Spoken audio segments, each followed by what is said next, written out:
Gotta aim for the top like, hold up.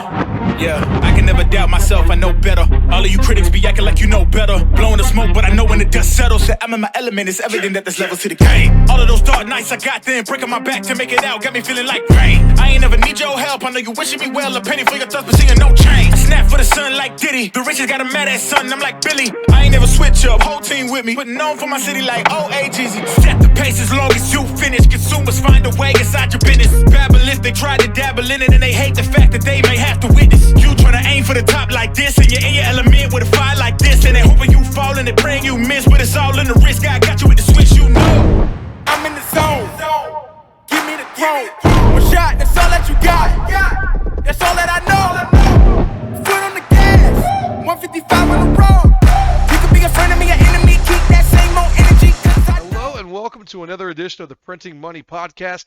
My guest here today is actually George, creator and founder of Winning Edge AI, a dynamic sports project. How you doing today, George? Good, man. Thanks for having me on. Excited to talk some football. Perfect, man. Well, let's kick it off with Thursday night, man. We've got the Jacksonville Jaguars playing the New Orleans Saints. It's a line that opened at Saints -3, which is kind of interesting. It's dropped down to Saints 1.5. I see it at 1 in a couple of sports books. What do you think? Who's got the advantage here, Saints or Jags? Saints defense they're pretty good, but I don't think that they're going to be able to stop the Prince That's Promised or the Trevor Lawrence of the worlds and the Travis Etienne's of the worlds. I think Jacksonville has a stronger offense, and I have no faith in Derek Carr. So even though he is playing well lately, I believe that Trevor Lawrence is just better, and it's going to come down to which quarterback's going to take care of the ball more. Yeah, it's really tough to have faith in Derek Carr. I mean, the fact is, it doesn't matter who he plays with and what targets and options you give him. He never seems to find the end zone. He gets in the red zone. He looks like a completely different quarterback than the guy that plays in between the 20s. So I don't have any faith in Derek Carr at all. I thought Jacksonville was going to have a hangover coming back from London. Statistically speaking, every single team that travels back from London struggles. They destroyed the Colts.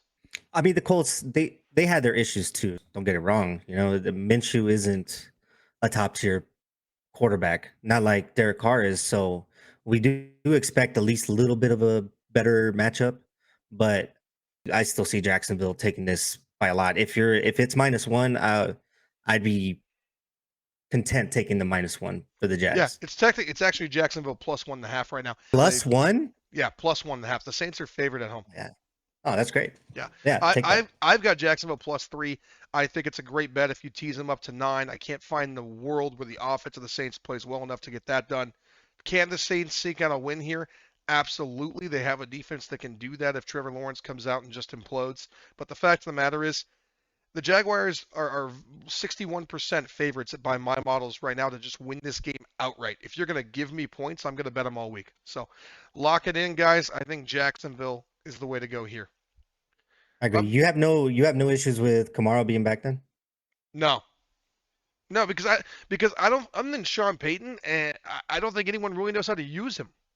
Like, no one's figured out how Kamara actually is so explosive in the red zone, right? So you've got teams that spread people out as like decoys, all the ways that we use gadget players, right? Nobody uses them as a gadget player. They use them as a running back. Like, when he gets in the red zone, the fact is you can blueprint and script entire schemes around Alvin Kamara. And until Dennis Allen figures that out, it's irrelevant. Dennis Allen's an old school defensive coach with an old school veteran defense.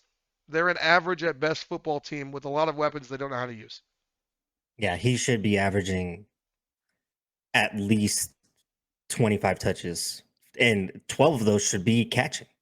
Yeah, they've got Olave and Thomas and all these guys, and they just want to air it out. But Derek Carr's not that guy. If you couldn't be that guy with Devontae Adams, you're not going to be that guy with Chris Olave. Doesn't make any sense. Let's head down to Tampa Bay, man. We got the Tampa Bay Buccaneers. They're hosting the Atlanta Falcons. Tampa Bay line open -2.5, and it hasn't moved. Do you like the Baker Mayfield show, or are you going to ride with Desmond Ridder? Desmond Ridder's been playing pretty well the last couple of games. He always plays well at home. He doesn't know how to play on the road. They're in Tampa Bay.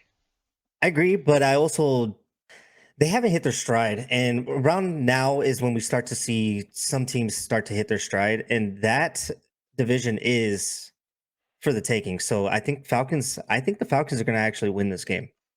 All right. Well, Georgia's on the opposite side of me. When you're going to give me a home field advantage where I'm getting less than a field goal with a team that, quite frankly, I think has the best unit on the field. Tampa Bay's defense is better than any other unit on the field. Baker, say all you want about Baker, he's not been turning the ball over. He really hasn't. So I think that Tampa Bay does enough on defense to live in Desmond Ritter's head the same way the Niners live in Dak Prescott's, and just shuts down this run game. Bijan Robinson is all Atlanta has. All they know how to do is run the football. Let me tell you something. From what we just saw this last weekend, is anything possible? Well, yeah, of course. Obviously, anything's possible. I mean, this weekend was just an absolute atrocious shit show. The Niners got destroyed. The Eagles got destroyed. The Bills almost lost. The Bills should have lost. That was a pass interference. He held Darren Waller the entire play. The Dolphins were down 14 points to the worst team in the NFL. This is possible. And Desmond Ridder has been playing better, man. Like, just give him some props. He is on an upward trajectory. Okay, he's great in Atlanta, and great is a very loose term right now, okay? What he is a consistently averagely good professional quarterback. He looks like he could play in the league at home, okay? But on the road... Sometimes that's all you need when you have a great running back, a great tight end. But on the road, in a completely different environment, Ritter's not ready to lead a team. And the fact of the matter is, Tampa Bay's rush defense is elite. Elite. So Bijan Robinson, Tyler Algier, these guys aren't getting it done this weekend. So if you're going to ask me if I think veteran Baker Mayfield can make less mistakes against Atlanta to win a game by a field goal than riddled with problems Desmond Ridder, I'll actually take veteran Baker Mayfield, which is insane because I don't take veteran Baker Mayfield over anyone in the NFL. But quite frankly, I think Sean McVay did wonders for this kid last year in LA. I think he's the first person in Baker's life that said, get off the sidelines, stop filming State Farm commercials. Nobody gives a shit where you were drafted. All we care about is how you play, and right now you suck. These are the things you need to do. And that conversation clearly has worked wonders for Baker Mayfield. I mean, let's not pretend that he's an MVP candidate. He's a middle-of-the-road quarterback. He's there in the same tier as Desmond Ridder. No, he's not. Desmond Ridder belongs with Mac Jones. No, he does not. Mac Jones is bad. Oh my God, almost as bad as Jalen Hurts. Who are the? Okay, you Eagles homer after last week. Who are the worst quarterbacks in the league, in your opinion? It's Mac Jones. For sure, it would Mac be. Jones. It's Mac Jones. Okay, now next. Justin Fields. No, is pretty bad at the moment. What is He's been wrong bad with this you? year. We have to put him on the bottom tier. We cannot put him anything above that. We can't do it. His running ability alone makes him better than 5 or 6 the next guys I'm going to say. 5 or... Oh, easily. Okay, Daniel Jones. Daniel Jones is atrocious. Minshew is atrocious. But Minshew's a backup. He's just not good. Yeah, he's a backup. Reason. Okay, right along this line, you're going to have Desmond Ridder. He's the same guy, dude. See, I don't see that. I don't see that. He's above Dobbs. Just based on... Oh, of course he's above Josh Dobbs. Josh Dobbs, the career veteran, 3rd and 4th string guy. Josh Dobbs is atrocious. Josh Dobbs, Mac Jones, these guys are atrocious. They're not truly starting quarterbacks, in my opinion. They're guys that have jobs right now. We're talking about we might be putting Desmond Ridder above Russell Wilson at the moment. No. At the moment? Because if you put Desmond Ridder on Denver, they look worse than they've actually looked, which is incredible because, God, they look bad. I don't know, man. You have to remember that going into the Chiefs game, Russell Wilson actually had top 5 statistics in the NFL. Yards, completion percentage, touchdowns. He's not been the problem. Now, he was definitely the fucking problem on Thursday night against Kansas City. There ain't no ifs, ands, or buts about that. But Sean Payton also called strategically one of the worst game plan coaching games I've ever seen, except for the fact that I watched Brandon Staley and Mike McCarthy coach football last night, and wow. If not for that primetime game, Sean Payton was the worst coach on primetime this week. Yeah, he's better than Howell at the moment. He's better than the Um, starting quarterback for the I Browns, mean, which he was doesn't have the talent of Howell. He's better than PJ for sure, but that's not the starter. Deshaun's the starter. I'm ranking him against starting quarterbacks in the NFL. Of the 32 people that the NFL intended to start football games this year when the season started, Desmond Ridder is a bottom 5 quarterback. He is. And Baker Mayfield's not. I'm not saying he's a top 10 Baker quarterback. Mayfield is not. He's not. I'm saying that Desmond Ritter and Baker Mayfield are on the same playing field. Is what I'm saying. They are They're on the most same tier. definitely not. You are still banking on Baker from Cleveland, man, and that guy is in the past. I've watched 5 games of Baker Mayfield already. I'm okay. He's the same Baker. No, he turns the ball over and forces throws at a much lower percentage. He doesn't feel like he has to win the game anymore. He's a completely different quarterback mentally. That's the difference. Okay. Is he Okay. Aaron Rodgers? No, and he never fucking will be. But he's also not shouldn't. Desmond Ridder. Just saying. Anyways, I'm taking Tampa Bay minus 2.5. You give me the defense at home. Yeah, I like the Bucks here. I think Atlanta's primed to look like Atlanta on the road normally looks. I'll take Atlanta on the road. All right. The plus Well, points. you know, last time people picked against me on this podcast, they lost, right? I don't know. Just throwing it out there. Chicago. I'm sorry. Chicago Bears are going to be hosting the Las Vegas Raiders in a game that, quite frankly, no one needs to talk about. We don't need to bet it. We don't need to do anything with it. Vegas, it's favored by 3. We don't know who the starting quarterback of Chicago is going to be. We don't know who the starting quarterback of Vegas is going to be. Garoppolo was stretching out in an ambulance. Just Yeah, no, this walk is away. something you kind of throw your hands in the air and walk away. You could throw this as like your nap time video in the background, and then you'll be all right. You know. Yeah, I wouldn't watch this game if it was the only thing on television. No one needs to bet on this game. It's irrelevant. We're just moving on. Literally, let's go to Indianapolis, where the Colts opened as a 2-point underdog at home to PJ Walker and the Cleveland Browns after they defeated the mighty Niners. Who do you like, sir? I like Browns defense against Minshew. I mean, I like Browns defense against everyone. What do you mean? Yeah, I like the Browns defense against Minshew, and this is a tough hurdle for the Colts. The Colts are gonna have some growing pains coming here because of the quarterback, and Shane Steichen is just not gonna be able to do much with Minshew. So I'm gonna take the Browns here. Yeah, I definitely don't hate the Browns here. Plus, I think there's a shot that Deshaun returns. My favorite bet in this game is the under 39.5. I mean, the Browns are not going to score a ton of points. The Colts tackle well. They're coached well on defense. Minshew puts them in bad spots, but he's not going to be forced to score like he was against the Jags. I think the Colts just lean this whole game plan on Jonathan Taylor and Zach Moss, run the wheels off Vic, try to grind a close, dirty game. This game ends, I don't know, 17-14, something like that. I'm a pretty big fan of the under 39 here. Yeah, it's going to be a nasty game. Definitely a whole lot of running with Ford and everyone else. I mean, if Deshaun doesn't play, neither of these teams trust their quarterback. Let's not be foolish enough to think PJ Walker beat the 49ers last week. He didn't. That was a combination of injuries, Brock Purdy missing some guys, the refs, calling back touchdowns. It was an ugly game, and the Browns defense played really well, but it certainly wasn't a PJ Walker victory. I agree. So, all right, we're moving over to Baltimore. We've got the Baltimore Ravens hosting the Detroit Lions. The Detroit Lions are currently the biggest bet team besides the 49ers on a public side right now. They are America's sweethearts. And the Ravens coming back from London, favored by 3? I don't know. What does Vegas know that we don't?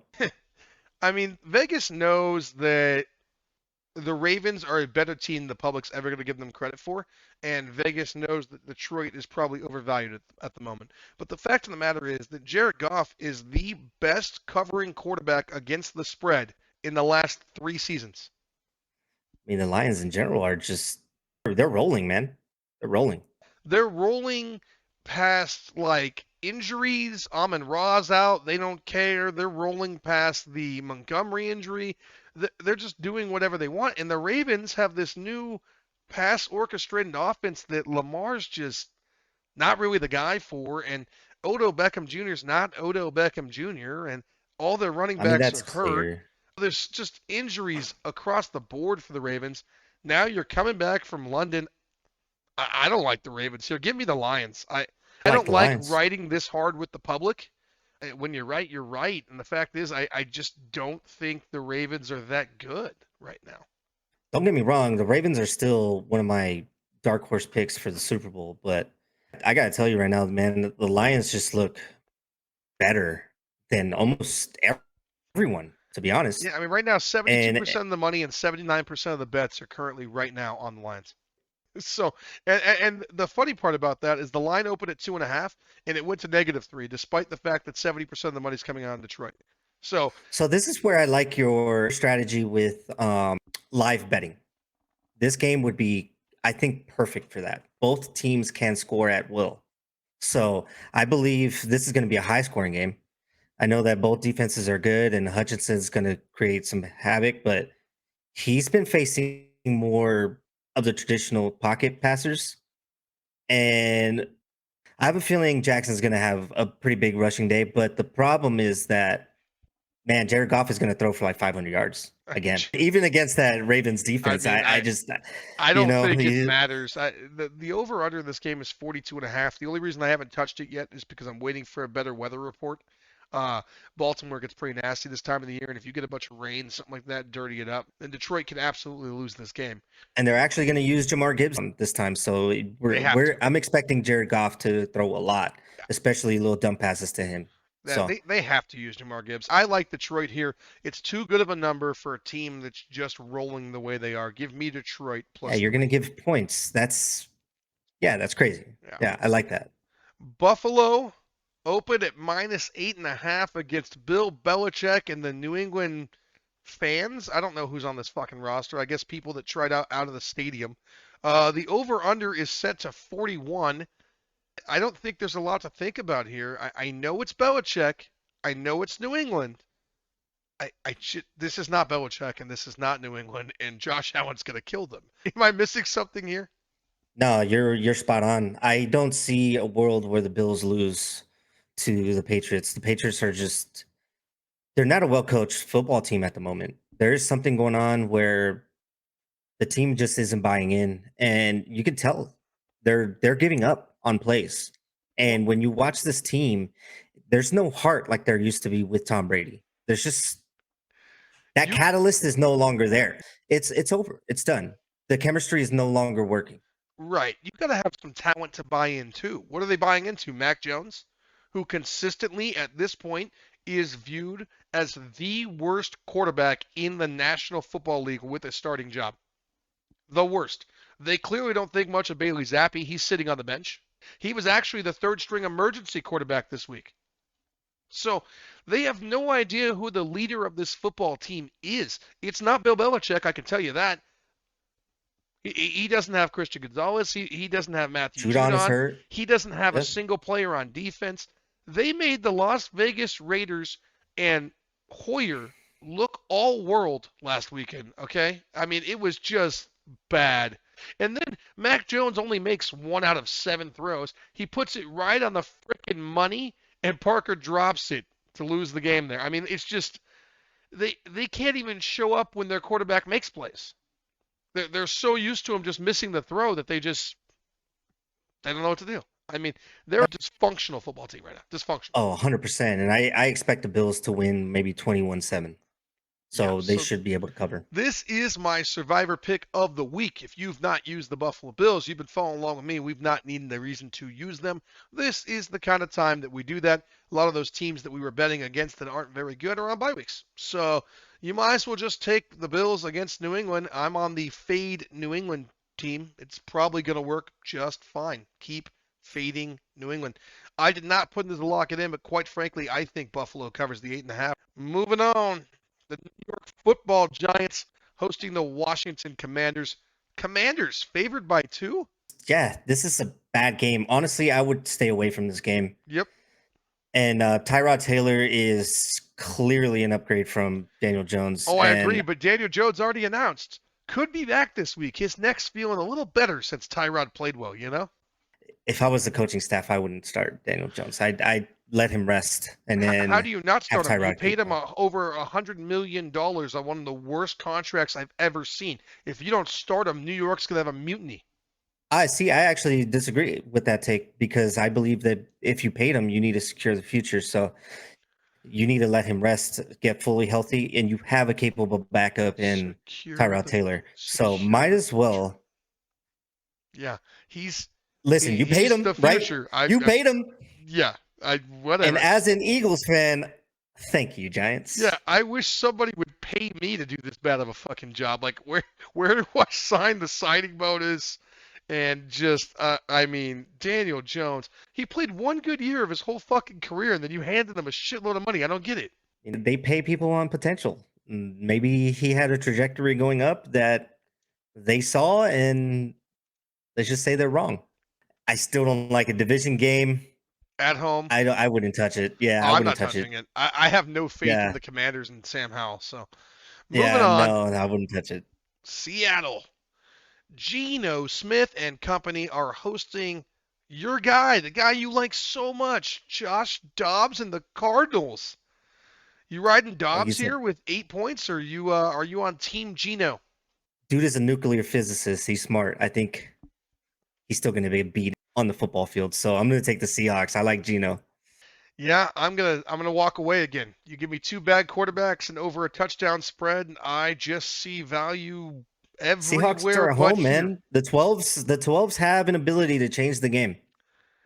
Yeah, division game over a touchdown. I think Arizona has played far above their actual roster potential for half this season, but I'm just not convinced that they don't show up and do it again here. Honestly, I I'm eh, also not convinced that they show up and have an F game too.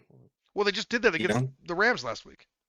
Yeah, but another one, man. Like, Yeah, I feel you. I got it. I'm in the business of avoiding bad teams and bad quarterbacks when you're going to give me over touchdown spreads. I mean, the under is appealing also. 44.5. Yeah, I don't hate that. It opened at 46, so obviously it's already getting hammered. I mean, that's just, it kind of makes sense to me. I just, again, I think there's better spots. I agree. 64% of the bets are on the under, by the way, but I just think there's a lot better spots this week. If you held a I agree. gun to my head, I could make bets on this game. I would tease this game to 50.5. I'd tease Seattle down to 2, and I'd call it a day, and it probably wins. But why? There's 15 plays I like more. Like literally 15 plays. We'll get to one of them right now. The Los Angeles Rams at home, SoFi Stadium. Cooper Kupp looking freaking great. Coming off a bye week on the other side, Mike Tomlin, the Pittsburgh Steelers, and no offense whatsoever from Kenny. I might be worse than Desmond Ritter Pickett. And the Rams are favored by only 3. Yeah, this is a strange one. I'm not sure why the Rams are going down in points. They should be favored heavily, especially being at home. And this one feels like a trap game, man. I don't know why, but if you're a smart betting man, you have to take the Rams, right? I mean, yes and no. The fact of the matter is that Mike Tomlin is coming off a bye week. Mike Tomlin doesn't lose off the bye. And they had a huge opportunity given to them by the Ravens where the Ravens just fell apart. They got a big win in the division. They're feeling good. The Rams have a very young defense that Jalen Hurts exploited a few weeks ago. Pittsburgh has the weapons to slow down the offense of the Rams.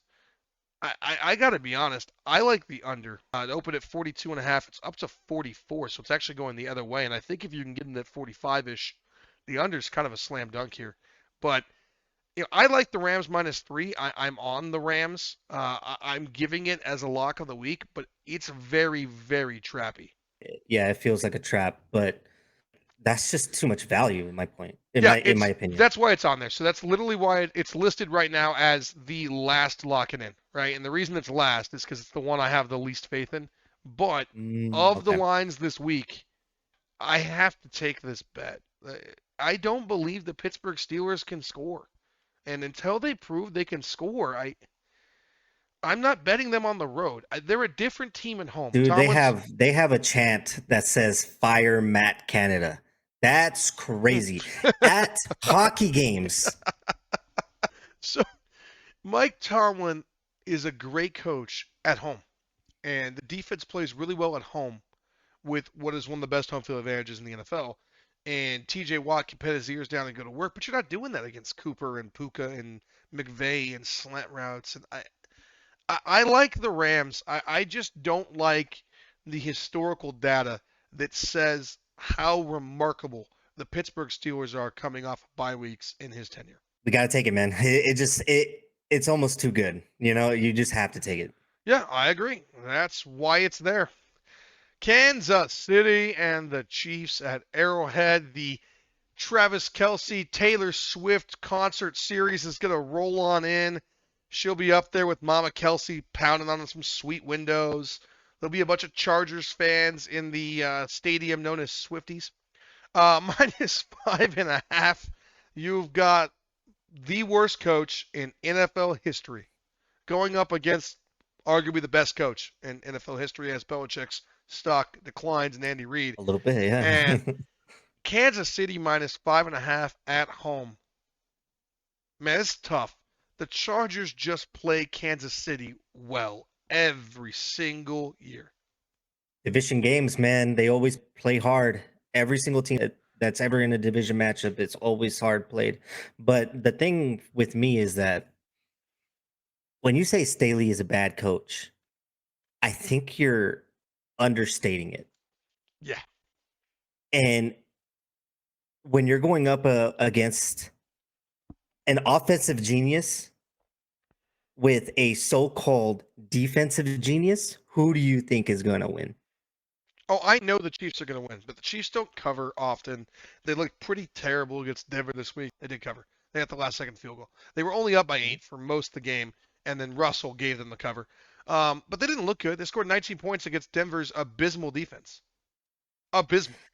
And something about the Chargers too is that they always go down to the wire, man. I don't understand it. And for some reason, I feel like it's just Brandon Staley's way of saying, "See, we're so close. So We just need one thing to go our way.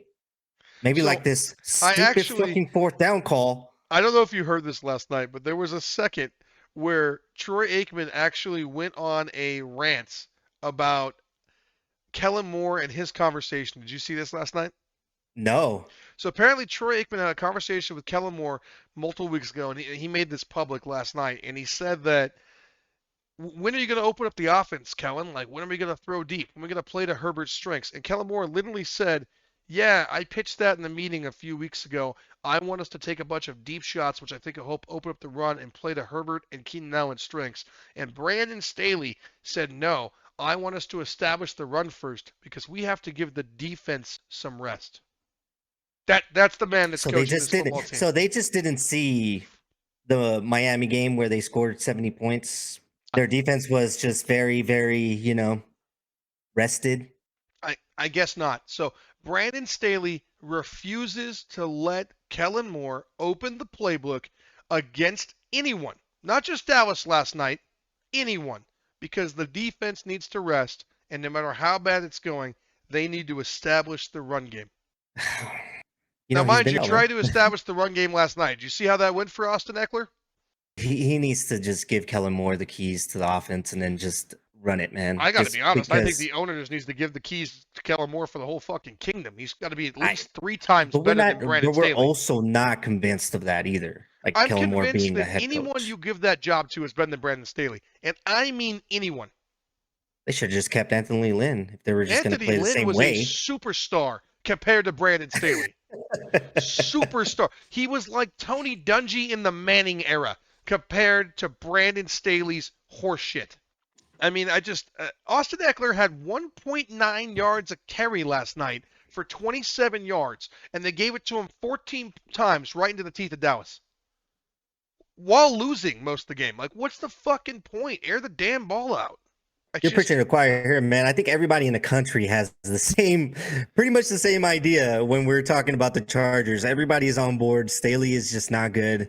I think it's time for the Chargers to move on. I think what you have to do is pray, like I do in these spots every week. I just pray that the Chargers score first. Come on, we can do it. Lightning bolt me. Lightning can strike today. Chargers touchdown. Boom. Hammer the Chiefs. They'll never hold a lead. They don't know how to hold a lead if their life depended on it.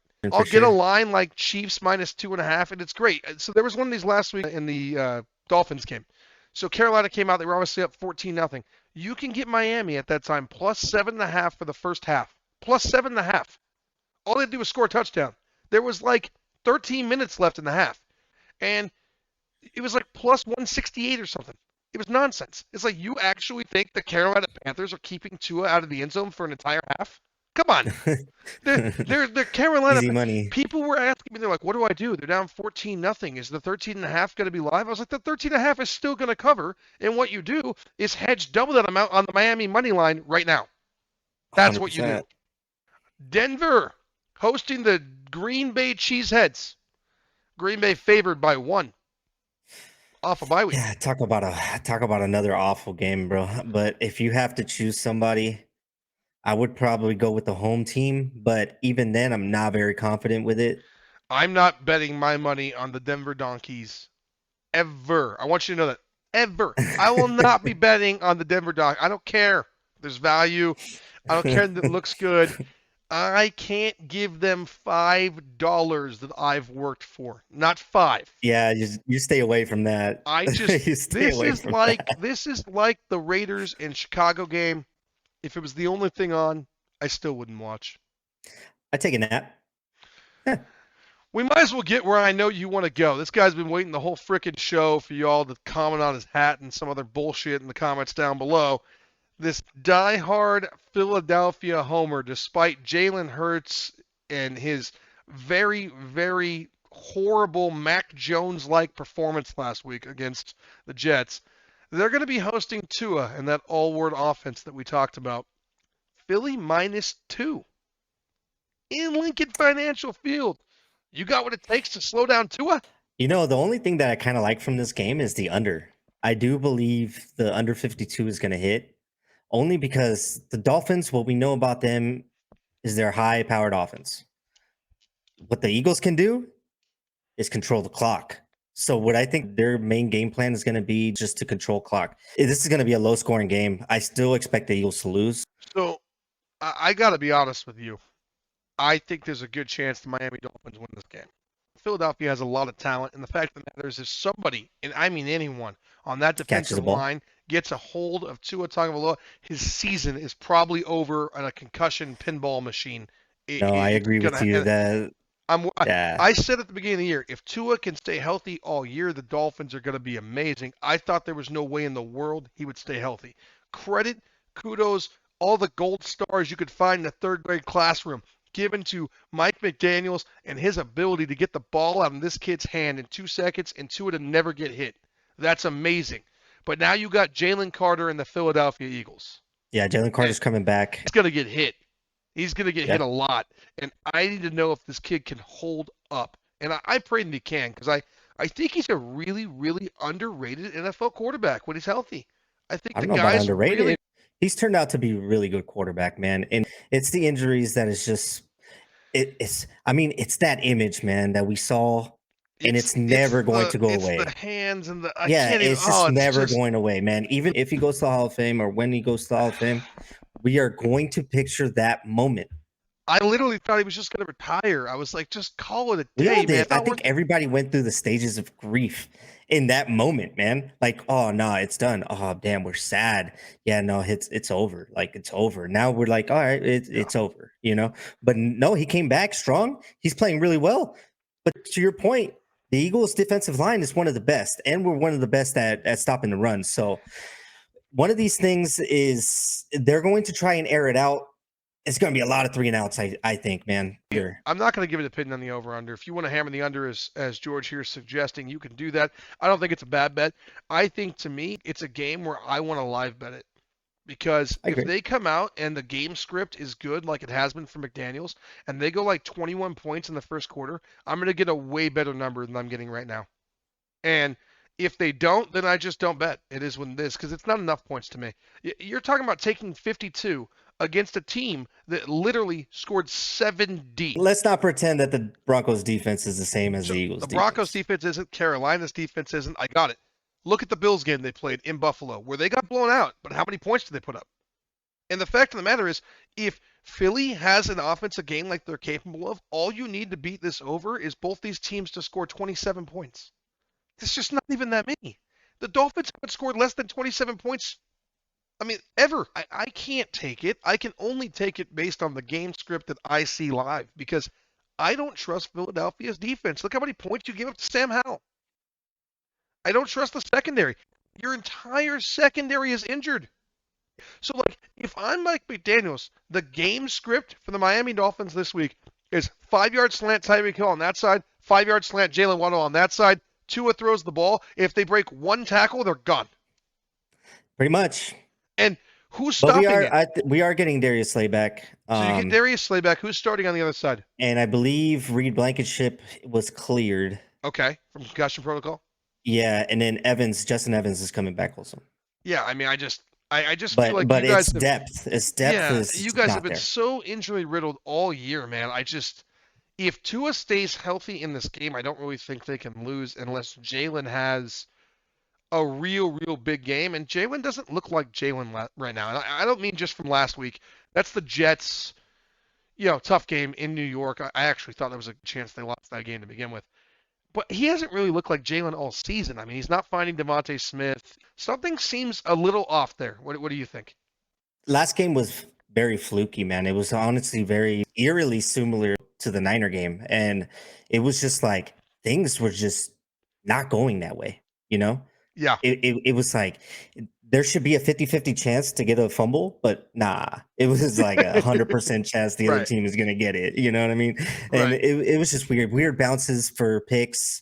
And then Jalen in the fourth quarter just completely deteriorated. So it was has been playing well, man. It's just something happened in that fourth quarter where it outshines everything else that he's done. And Yeah. it's that bad. Yeah. I mean, you're throwing it to defenders, like what we saw Dak Prescott do, and that's not okay. Yeah. You know? I mean, that last pick he threw to lose the game. It was bad. I don't know. There is no defending it. The bet I And- like here is I like Miami teased to All 8.5. I don't think that Philly can blow out the Dolphins. I just don't see it. Not the way Jalen's playing. Ooh, I kind of love that actually. Yeah. So that's my bet in this game. I want to live bet over-unders based on game script. I want to tease the Dolphins to 8.5, and you can put them on a 2-team teaser with the team I'm going to talk about next because Monday night, George, Monday night, the San Francisco all-world, I don't care if they lost, they're still all-world 49ers, are going to Minnesota to play Kirk Cousins and a bunch of people I have never heard of. I mean, I've heard of them. They're just not very good. And the Minnesota Vikings, no Justin Jefferson, still on IR. A very pissed off 49ers defense. Deebo Samuel and Trent Williams are day-to-day. Christian McCaffrey got his MRI. They do not think it's that serious. They were worried he had broken ribs, something of that nature. They think it's an oblique strain. He might play. Even if he doesn't, Jordan Mason and Elijah Mitchell are good enough against the Vikings run defense. They weren't good enough against the Browns, but they'll be fine against the Vikings run defense. We get Deebo and these guys back. Niners are favored by 7. And I tell you, tease Miami to 8.5, tease Frisco to 1. There ain't no way in hell they're losing 2 weeks in a row. No, I like the 49ers to come back for a revenge game and pretty much put the stomping on them. But you guys have a lot of injuries, man. If they're day to day, The defense played fine. The defense is healthy, and I don't think Kirk Cousins can score without Justin Jefferson against this team. I just don't. I mean, the Vikings are going to put up a very low point total here, and so I just don't think it really matters. Those offensive injuries aren't going to kill us nearly as bad because against Minnesota, we can still do all the things we want to do without Christian McCaffrey.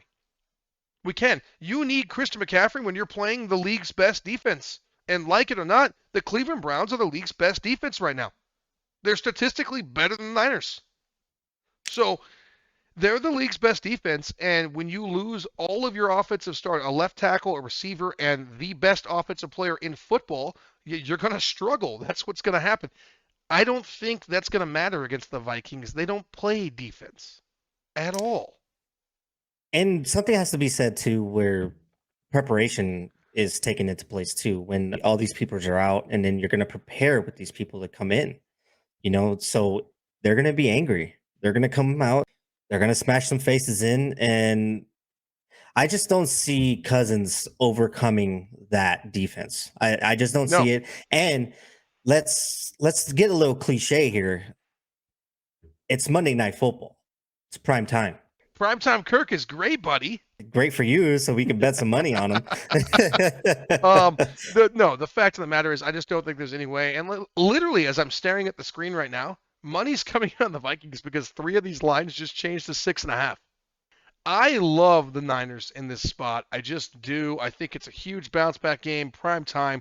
The team is way too good to lose 2 weeks in a row to these teams. And I kind of almost put it as a lock, to be honest. yeah, to me it is a lock. I was going to lock them in over the Rams, but when I lock in the Niners on this show, people look at the jersey and the attire behind me and they go, "Oh, it's just because you're a Niners fan." So It's okay. I'll say it. I try to leave them off of my lock list. But you want to lock them in, George? I'm gonna lock them in. Yeah, no, that's a lock for me. We have a guest lock it in, 5th lock it in, straight play of the week, 6.5 Niners. Bet it now. I agree. Kirk doesn't really have a chance here, guys. I don't see it. It's not Kirk's fault, by the way. I hope the Vikings trade him and give him a winning team. They're in rebuild mode here anyways. Give him a chance to put a Lombardi on the shelf, man. He's a great quarterback. He really is. Underrated all across the board. JJ's young enough. They'll be fine. If they had JJ, I'd be a little scared this week. But they don't. And JJ means more than that offense, honestly, than CMC means to mine at this point. And people wanted to talk shit about Brock last week, and I was getting frustrated. I was getting messages like during the game like, "Oh, we'll see if the kid has it without all these weapons." Oh, yeah, that's fair. Let's see if the kid has it against the best defense in the league when you lose a left tackle, a receiver, and a running back unexpectedly on the road in bad weather with no time to prepare. Yeah, I'm sure he's going to have it. And the fact is, he's not Mahomes. And the fact is, he still played good enough to win the game. It's not his fault we lost. He's not Mahomes. He's not even Tom Brady. No, of course not. He's a second-year rookie quarterback. Let's call it what he is. And for what he is, he's very, very good. But people just want so much to hate on the San Francisco 49ers that every chance they get to take a shot, it's like, "Oh, Purdy looked average today." It's like, really? Don't get me wrong. I have concern, bro. I have concerns for his deep pass, but besides that, I mean, he did miss McCaffrey for a touchdown last week before he got injured, but he also hit Ayuk for a touchdown. Ayuk dropped it. We can talk about drops all day, man. The Eagles dropped so many balls. It fucking pissed me off. And if I wanted to do a podcast on refs, we'd have to be here for another hour.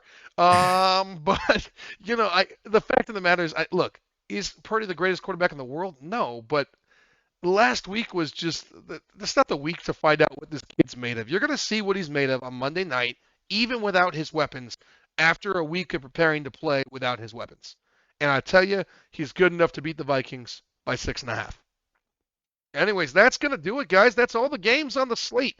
That's all we have here this week on the Printing Money Podcast. George, I appreciate you coming out. Thanks for hanging with the people. You've got a chatbot on Winning Edge AI. It's going to kind of break the mold here. Any thoughts for the people on when that might be active for them to use?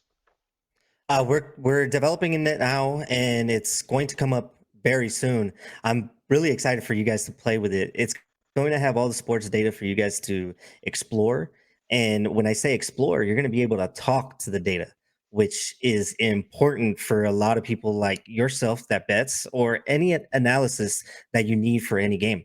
So Swifties can even make content off of Travis Kelce. It's going to be pretty cool. Fair enough.